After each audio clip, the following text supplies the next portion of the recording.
Patrick struggled with tardiness at work after his wife's death. He could barely make ends meet after cutting down hours to watch his children. But one day, he saw a little girl through a window, and something terrible was happening. So he rushed in and did something remarkable. "You can't be late all the time, Mr. Taylor. I've been patient, but it's becoming an issue. This might not seem like the most urgent job in the world, but we've already accommodated you enough."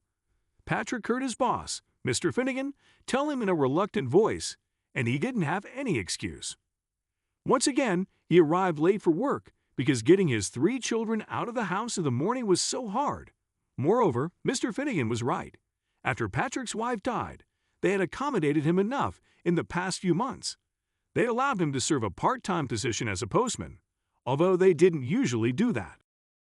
However, it was the only way Patrick could continue working because his eldest child, Kyle, was 11, and he couldn't possibly watch his siblings all the time.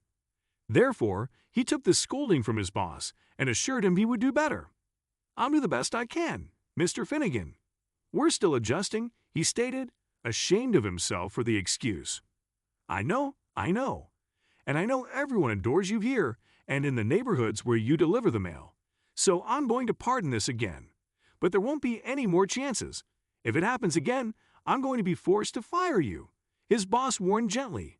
He was a lovely man, and Patrick truly appreciated it. He loved his job, and he also adored the people he served in his routes through Montrose, Houston. Most had become familiar faces to him, but meeting someone new and chatting for a bit during work was always wonderful. People also adored him because he was the best at his job, even if the last few months had been rocky for him in many ways. He never had a problem delivering letters and packages. He never made mistakes. Maybe that was why Mr. Finnegan gave so many opportunities. But as Patrick sorted through his load for the day, grabbing his bag and checking packages, he knew this might be his last chance, and losing this job would implode their family even more. He got on his delivery truck and started driving while thinking of possible solutions to his tardiness. He needed to talk to his kids and get them up earlier, and maybe Kyle would be willing to step up and help in more ways. It pained him to have to rely on his child, but it was the only way he might keep food on their table. At last, he arrived at his destination and forgot about his issues for the day, focusing only on the present and what he had to do. At some point, he reached a cute house he had been to many times before, but Patrick knew the old owners had moved out. Someone he hadn't met had obviously moved in, and they had ordered a bunch of stuff. He started unloading and putting things on their doorstep when he spotted a little girl through the side window. Patrick waved, thinking the girl just wanted to say hello, but he was wrong. The child had wide, panicked eyes, and he watched in horror as she started coughing, raising a hand to her throat. "Jesus!" he yelled and threw the mail on the floor. He rang the doorbell like a maniac, and his fist pounded on the door with such force that it seemed like the house was shaking. But no one was responding, and Patrick saw through the window how the girl started to turn blue. He had no time to call 911 or anyone else. He raised his leg and used his big boot to kick the door as powerfully as possible. Finally, the hinges gave in, and the door swung open. Luckily, his late wife had signed them up for first aid lessons when they had their first child because she had read it was a good idea. They had taught him the Heimlich maneuver in the course. Patrick grabbed the little girl, applied the maneuver, and luckily, she spit out a chunk of cookies from her throat. The girl coughed, and her color returned, so he let go, grabbed her arms, and stared directly at her face. "Are you ok, sweetie?" he asked. The child nodded and spoke in a scratchy voice, "Yes, thank you." Suddenly, they heard a voice. A woman had appeared from the hallway. She was wrapped in a bathrobe and her hair was twisted up with a towel. She looked at Patrick and her eyes widened in panic. "What's going on here? Get away from my daughter," she yelled, getting close to her daughter and shielding her. Ma'am, calm down. Your child was choking on something. I knocked many times before she started turning blue," Patrick explained with his arms raised in defense. The woman was still in shock, but she turned to the little girl who was nodding along. "Mommy, I couldn't breathe, and he saved me." Then the woman looked at the chunk of food on the floor, believing the whole ordeal. "Oh my God, I thought I was taking a quick bath, but I fell asleep. Oh my God!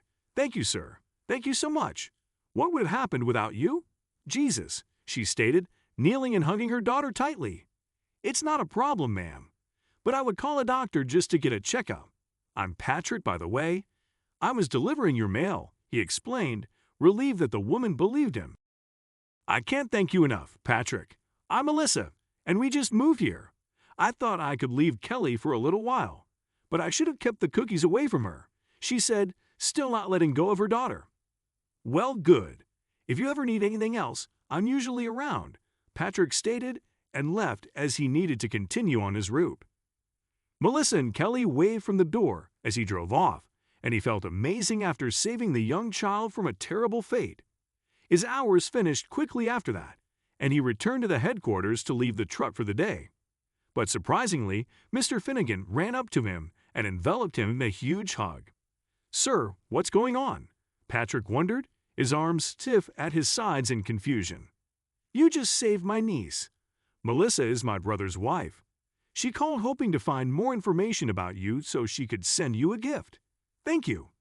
I love that child with all my heart, and you saved her, Mr. Finnegan said gratefully. To Patrick's shock, his boss was almost crying in his arms, so at last he returned the hug.